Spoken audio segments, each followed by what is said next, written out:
지워지지 않는 인호를 받습니다.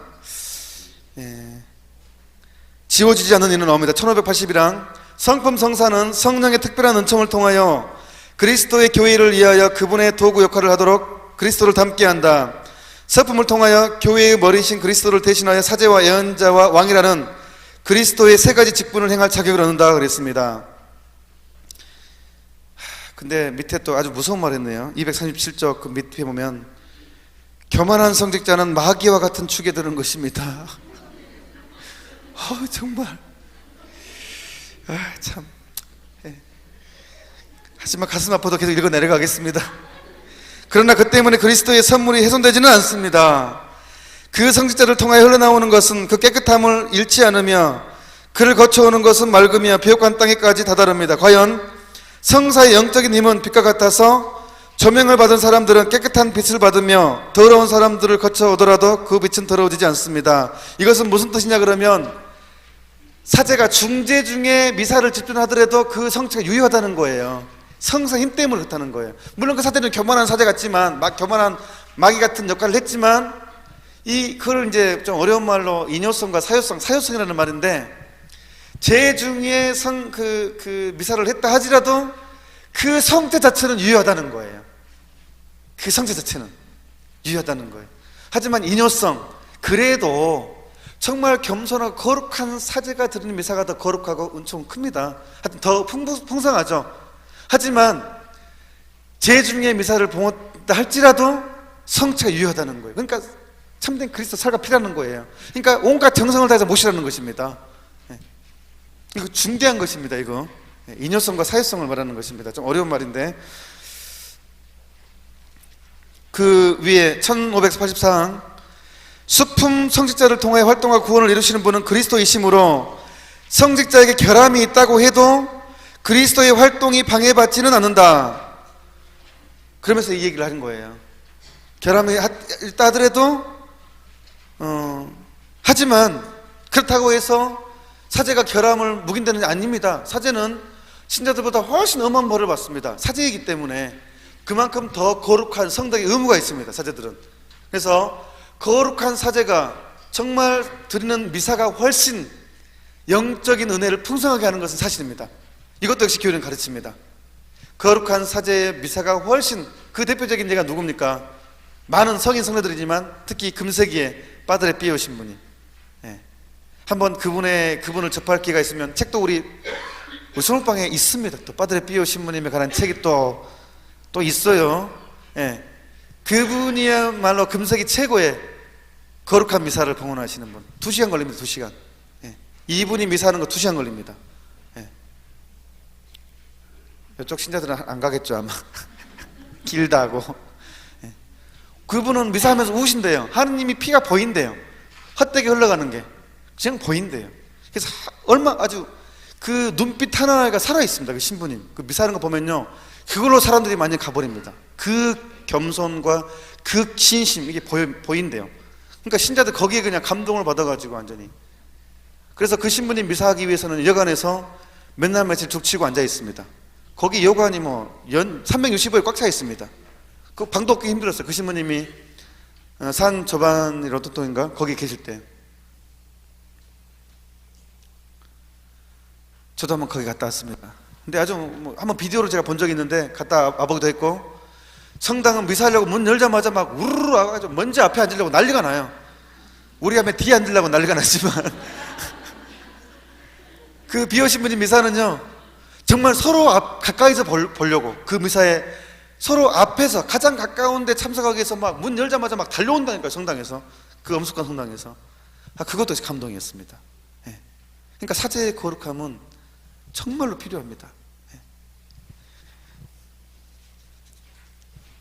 저는 하여튼 그래서 미사를 성의 없이, 물론 성의 없는 사제가 있겠습니까?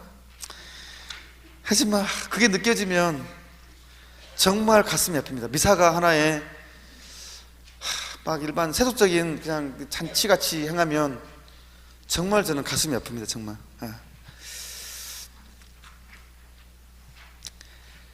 사제의 지위는 존귀합니까? 239항. 사제의 지위가 존귀한 것이니 사제는 천주께 부르심을 받고 그 직능을 받은 자로서 홀로 천주께 제사 드릴 권한이 있고 천주와 사람 사이의 중개자로서 천주의 말씀과 계명 가르치며 성사를 거행합니다. 그래서 예수 그리스도를 대리하기 때문에 사제들에 대해서만큼은 좀 기도를 많이 해야 됩니다. 정말 어떤 사제의 약점을 발견했을 때 막 다른 사람한테 가서 막 해버리면 정말 가슴 아픈 일이 계속 벌어집니다. 왜? 사제의 영성이 내 양성이 되기 때문에 나도 닮아지게 돼버려요. 특별히 사제에 관해서는 내 자식이라고 생각을 하고 우리 집 식구라고 생각을 하고 제단 앞에 무릎 꿇고 기도를 바쳐줄 때 그 사제가 성화가 됩니다. 그러면 얼마나 많은 영혼들을 구하겠습니까?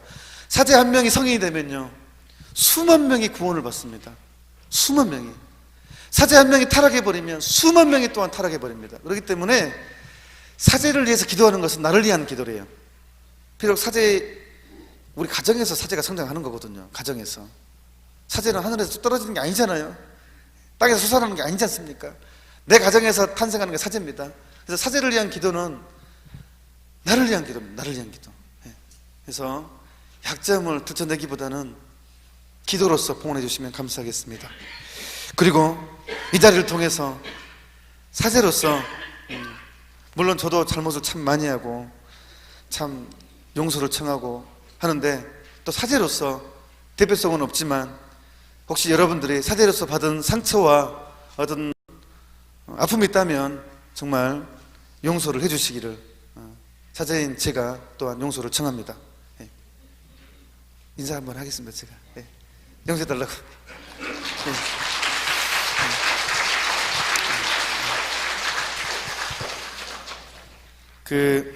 아르스 본당 신부님이 이렇게 말합니다.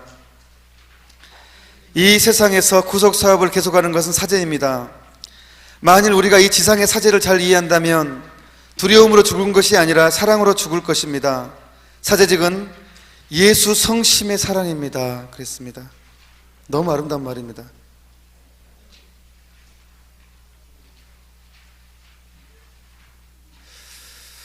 (1589항) 할 수 없이 이거는 시간이 좀 되더라도 읽어야 되겠습니다.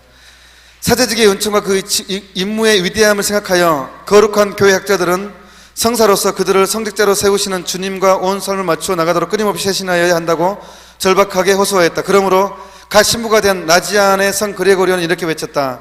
남을 깨끗하게 하기 전에 먼저 자신을 깨끗이 해야 하며 남을 가르치기 위해서 배워야 하고 비추기 위해서는 빛이 되어야 하며 남을 하느님께 가까이 이끌기 위해서는 자신이 하느님께 가까이 가야 하고 거룩하게 하고 인도하고 지혜롭게 충고하기 위해서는 자신이 먼저 거룩해져야 합니다.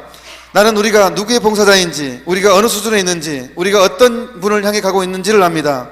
나는 하느님의 존엄과 인간의 나약함을 알지만 인간의 힘도 압니다. 진리의 영호자이며 천사들과 함께 일어서고 대천사들과 함께 찬미하며 하늘의 제단에 제사 희생 제물들이 오르게 하고 그리스도의 사제직에 참여하며 인간의 면모를 새롭게 하여 하느님의 모습을 드러내고 저 높은 곳을 이하여 일합니다. 그리고 가장 위대한 점을 감히 말하자면 하느님이 될 것이고 다른 일을 하느님이 되게 할 것입니다. 이게 사제입니다. 하느님이 되게 하는. 생각해 보십시오. 내가 미사 때 살과 피가 되게 하소서 하니까 하느님이 돼버리잖아요. 하느님이 살이 되잖아요. 그리고 그 하느님을 신자들이 모심으로써 하느님이 되잖아요. 이것을 데이피카시오 그럽니다. 이게 사제직입니다. 그러니까 한국에서도 어떤 자매님, 신부님이 퇴장한 게 한국은 뒤로 퇴장하는 경우도 있어요. 할머니가 계속 어떤 암이 있었는데 신부님 옷자락을 정말 만진 거예요. 성서에 나온 것처럼. 정말 신부님 옷자락 자기 뺨에 남들이 얼마나 뭐라 할 거예요. 할머니가 노망 들었다고 뭐라 하죠.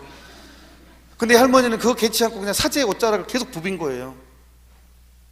몇 개월 후에 치유됐습니다. 몇 개월 후에. 사제의 옷자락을 만졌다고. 하여튼 그래서 제가 자부심이 있습니다. 이 세상에 목사님들 다 와도 제대에 올라가서 살과 피가 되게 하소서 해도 안 됩니다. 제가 올라가서 하면 됩니다. 그런 자부심이 있습니다. 사제로서.